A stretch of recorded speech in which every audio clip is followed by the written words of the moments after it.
Hello, everyone. Welcome to the Fearfully and Wonderfully Me podcast, a podcast designed to help you increase your influence, develop your leadership, and maximize your results. I'm kind of excited about today's podcast episode because I'm talking today about the process of progress. And to me, what really makes this exciting is number one, I think all of us realize and understand that if we want to be effective at influencing other people, if we want to be effective at leading ourselves well, which is the essence of self leadership, right? We understand that if we are going to be able to do that effectively, we've got to be able to harness what I call the process of progress because every single one of us have goals and dreams and things that we want to accomplish. And when we understand the principles that can help us do that successfully and achieve those goals and consistently work towards what it is we're working on in our goals and our dreams, then we understand how to apply those principles. And to me, that's powerful because I use the analogy, that leadership is like the language of influencing other people. And just like any other language, if you learn how to speak and communicate in that language, it's much easier to be effective at interacting with other people, right? If you move to a foreign country today, for example, you just get up and pack and move to a foreign country, and you don't learn to speak the language of that country, it's going to be really difficult to be effective at interacting with people. It's going to be really difficult to be effective at doing anything, buying groceries, getting your new house, just, getting a job, anything that you want to do. You're going to come in contact with people, and when you know how to speak the language, it's much easier to be effective at doing that. So leadership principles are the language of influence, and not just influencing other people, right? Also learning how to influence ourselves. And I think that comes down to the essence of self leadership. It's Sir Edmund Hillary who said, "It's not the mountains that I conquer, but myself." Right. And when I think of that, I bet I'm not the only one who knows that I have things that I want to do or things that I should do, and yet I still haven't done them. I bet every one of us can think of something that we know we should take action on, and we haven't done it. Or we know there's some things that we shouldn't do, and we still do them. We find ourselves not being a great steward of time or energy or something like that. And that's okay, right? None of us are perfect. But it's like Michael Josephson said, and I say over and over, my favorite quote by him is, "We don't have to be sick to get better." Right? None of us are perfect. None of us are going to get it right 100% of the time. There's nothing wrong with us, but we don't have to be sick to get better. So I really get excited when I talk about the process of progress and how that works, because it's so powerful when we understand that and we can leverage it and we can apply that intentionally. So I'm going to dig into that today. Now, I know a lot of you are listening to this podcast audio on your phone or while you're driving or something like that, but I know sometimes some of you are watching the video as well. So I'm going to share my screen and pull up an image that I created on the process of progress. Now, don't worry if you're just listening to the audio or you're driving, you're in the car, you're not where you're watching the actual video podcast on YouTube. That's okay. I'll go through and I'll just sort of explain the graph as I go so that you're not really missing out on that. But sometimes it helps. I know it helps me sometimes to actually have a good visual. So if you are watching the video, you can see I've shared my screen on this image that I've created. So for those of you who are audio listeners only, what I basically have here is a graph with two concepts. And the first one is really that y axis or the vertical axis. Over on the left hand side of the graph is intensity. And the x axis or the horizontal axis is consistency. And because the reason that I created this to begin with is consistency beats intensity every single time. But a lot of times when we have a goal we're trying to reach or something that we're trying to do or accomplish, We get all motivated and fired up and excited, and we try to just, throw all of our intensity into it, and then we get burned out. And the next day, we don't feel like doing anything relative to that, or we're not able to. And I think of this in terms of fitness. Back when I was teaching group fitness, it was just a guarantee. Every single January, the gym would be flooded with new enrollments, and people would come in. They'd be all excited about new year and new goals and getting healthy, and they would just come in and they'd exercise for 3 hours, and then they'd be so sore the next day that they didn't want to come back, right? That's an example of how consistency beats intensity every time. And I use that an analogy in physical fitness because it's easy for us to understand. So if you're looking at my the image that I'm showing, you see that intensity is over on the left, and then our consistency, of course, is at the bottom, running left to right over time. So if you are not looking at the image that I'm sharing, just imagine I've got this graph up, and there are basically 4 quadrants in this graph. The lower left-hand corner is our low intensity and our low consistency. Again, using our physical fitness example, this is someone who maybe never exercises, and when they do, it's just maybe going for a walk for a few minutes, but they only do it every couple of months, right? So it's low intensity and low consistency. It's not something that they're taking action on every day. And that's kind of compared to that high intensity, low consistency example that I just shared, where someone gets fired up about a New Year's resolution to get fit. So they go to the gym and they work out as hard as they can for 3 hours, but then the next day they don't do anything. And they don't do anything the next day or the next week or the next month, right? That's high intensity, but low consistency. Well, the power in harnessing the process of progress happens when we start to have higher consistency, even if it's lower intensity.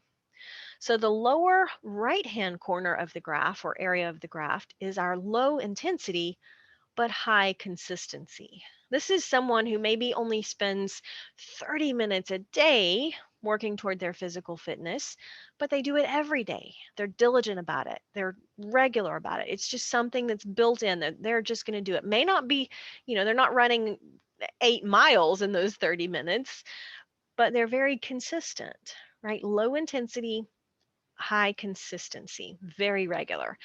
And what we know is just working off of the way our graph works is that horizontal axis shows us that we do get more benefit from consistency over time, even if it's low intensity. Well, the magic happens at a high intensity and high consistency. And that's our upper right-hand corner of our quadrant of our graph, where at that point we're reaping incredible results very, very fast, right? High intensity, high consistency. We're working very hard and we're doing it very regularly. But I just want to encourage you, even if you're not working, 3 hours a day towards your goal, if you are working towards your goal just 30 minutes a day, but you're doing it consistently day after day after day, that is going to bring you great returns, because those returns compound over time, right? That's the power of consistency. But I think to understand the process of progress, you really have to understand what I call, you've got to work towards and past the point of no results. You've heard of the point of no return. This is completely different. The point of no results. So back to my fitness example. Again, everyone can understand and relate to it, I think. Let's say you were that person who got fired up about getting healthy. And so you go to the gym and you want to lose 10 pounds. So you go to the gym and you work hard for 3 hours, and you come home and you get on the scale and you still haven't lost any weight. And you get up the next morning and you go to the gym for 3 hours and you come home and you get on the scale and you still haven't lost any weight, right? You're making progress. There's no doubt you're working towards your goal. You're obviously with high intensity, and now a couple days in a row, so you're starting to get high frequency and consistency, but you haven't made any visible progress yet. And you have to be committed to the process of progress until you push past the point of no results. Because one day the magic is going to happen. If you are consistent and you're working on the right things in the right way consistently over time, you will make progress, even if you can't see it immediately. But you have to stay disciplined and committed to the process long enough to get to the point where you start to see some results. Now, the problem with that is most of us are incredibly impatient. We want results, and we want results like right now, right? So I'm going to just end the screen sharing here. And there again, for those of you who are audio listening, you might want to just, when you get home or get a chance, pull up the video on the YouTube channel. You can take a glance at the image if you are one of those visual learners. I know sometimes that helps. And it really is just a image that helps me understand and remind and remember to focus on the process, right? Because there again, we've got to be able to leverage the process of working towards a goal, whatever it is, right? If you want to start your own business, for example, there's a process for that, and you have to be committed and stay on track through that process, because you're not going to be able to accomplish building a successful business in a day. It's just not going to happen. You can't get healthy in a day. You can't get physically fit in a day. You cannot lose 10 pounds in a day, right? It really comes down to being intentional and dedicated and committed to the process of progress. And consistency will beat intensity hands down every single time. We just have to be committed to it. And you've probably heard me say before, there's a difference in being interested in an outcome and committed towards working towards it, right? Interested in an outcome is not enough to help us be successful. Whatever it is that we want to do, be, have, or build, being interested in a goal or a dream is not going to be enough to keep you motivated when it gets hard, when you're tired, when you don't feel like it. Because you're going to have those days. We're human. We all have those times where we're like, man, that sounded really good last week or last month when I set out to achieve this goal, but I don't feel like it today, right? We're all going to have those days. We're human, where I just don't feel like it today, or I'm busy, or I'm tired, or I'm sick. And you've got to have something to help you keep on track through those days, to push past that point of discipline, right? And just being interested isn't enough. You absolutely have to be committed to say, you know what, I'm in it for the long haul. It might take me a while, but I'm going to get there. Now, I kind of used the example of getting fit, but this really was applicable in my life over this past year. I mean, I've shared before, I've run several marathons. And, as I started running marathons a little more frequently, a little more regularly, I realized I didn't just want to run the marathon. I wanted to run it and run it a little bit faster. And then I started having a time goal for myself where I wanted to finish the marathon in a specific time. And so, I started setting goals for myself. And I think it was 2018, I first set the goal of, well, I didn't first set the goal. I first achieved the goal of finishing a marathon in under 4 hours. And actually, it wasn't quite under 4 hours. In 2018, it was 4 hours and 5 seconds. But, close enough. Like that was a pretty good effort as far as I was concerned. I was successful in reaching that goal pretty much. I can round down 5 seconds, right? Um, and that was a good goal for me. It felt so good to have worked and achieved that goal. And then I'm like, well, what's next? I looked around and I thought I can do a little bit better. So the next marathon was 6 months later, and I finished at 3 hours and 52 minutes. And again, that was a huge accomplishment to have improved that much in just 6 months. And I asked myself, I said, you know what? I bet I could do it again. Let me see if I can do better next time.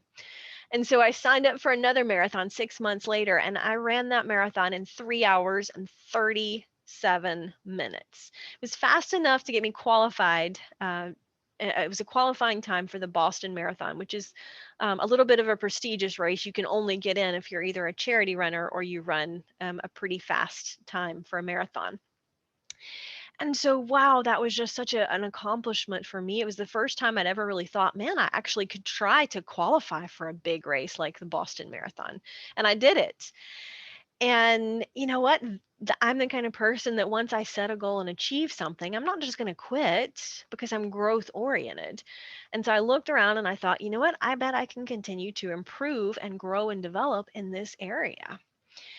And so I set my sights on another marathon. And it wasn't a personal best. That next marathon, it's been just a little over a year ago. But the conditions weren't as ideal. The course wasn't ideal. I pushed myself a little bit harder than maybe I should have at the first few miles because I was stretching, I was reaching and trying to see what I could do. So that was okay. It was a powerful learning experience. But it also brought home to me that if I wanted to continue to improve, I was going to have to do something different, right? It was obvious that if I wanted to continue to make progress toward my goal of running a marathon faster, I was going to have to do something a little bit different in my training. And so I did. That next or last fall, I should say last summer, last fall, I started thinking, well, what should I be doing differently? What can I be doing differently? I read a few books on, the process, and that meant doing some speed workouts and trying to improve my strength as a runner and doing all of that. And I will tell you that there's a difference between just getting out and going to run and getting out to run around a track and trying to run super fast sprints and doing hill repeats and all that kind of training that I'd never really done before. And I really underestimated how much effort it was going to take to get to that next level in my running. And so it was one of the toughest training seasons that I've had, but I trained harder than I ever have. And so my point in sharing that story with you, number one, this past marathon that I just finished a couple of months ago, it was far from my best, far from my best. But that's okay because I understand where I'm at in this cycle and the process of making progress. Right? A lot of times when we talk about the process of progress, we have to be committed through the sacrifices and the short term, knowing that we're working toward the long term, bigger picture. And that was me this training season, is knowing that, you know what, I did some speed work and track work. I, struggled with a lot of my workouts and finishing, and this wasn't my best marathon, but I know where I'm at in the process. And I know if I stay committed and consistent over time, I'm going to reach that second half of the graph, right? Past the point of no results. Because right now I haven't seen a whole lot of results or benefit from all that extra speed work that I did and some sprints and things like that. I haven't seen the benefit of that, right? I'm still in that high intensity but low consistency point of the process. And I know that and I realize that. Now it doesn't mean it's easy, right? It's frustrating sometimes when we're working towards something and we haven't seen the results yet. And that's where I'm at in terms of my running and my training. There's some high intensity going on. Let me tell you, there was some high intensity, but I hadn't yet been consistent enough with that to see and push past the point of no results. So I know it's coming. And when we know it's coming, sometimes that gives us a little more patience and willingness to be consistent, to stay the course, to stay motivated. And I've said this before, transformation takes time, right? We just have to be committed to the time that it takes. Paparelli used to say, take the time it takes so it takes less time. And I love that because he was saying, really, if you slow down enough on the front end and take the time that it takes, put the work in, make the sacrifices, keep the discipline. In the long term, it's going to take less time, right? You're going to reach your goal or achieve it, but you have to be willing to put the work in on the front end and stay committed and consistent through the process, because progress really is a process. So there you go. Just a few thoughts on how we can leverage that consistency over time to really help us achieve results. But let me just encourage you, if you're going through a season where you're maybe like I am in my marathon training, you're in the early stages and you're like, man, I'm working hard on that, but I'm not seeing results. Let me just remind you that it's the power of consistency over time that's really going to exponentially help you see progress. But you have to keep pushing, you have to keep growing, you have to keep going. Until next time. Start increasing your influence and maximizing your potential with Ria's audiobooks. Available at audible.com, amazon.com, and iBooks. Please visit riastory.com to learn about Ria's books, resources, speaking, and training programs. Thanks for listening.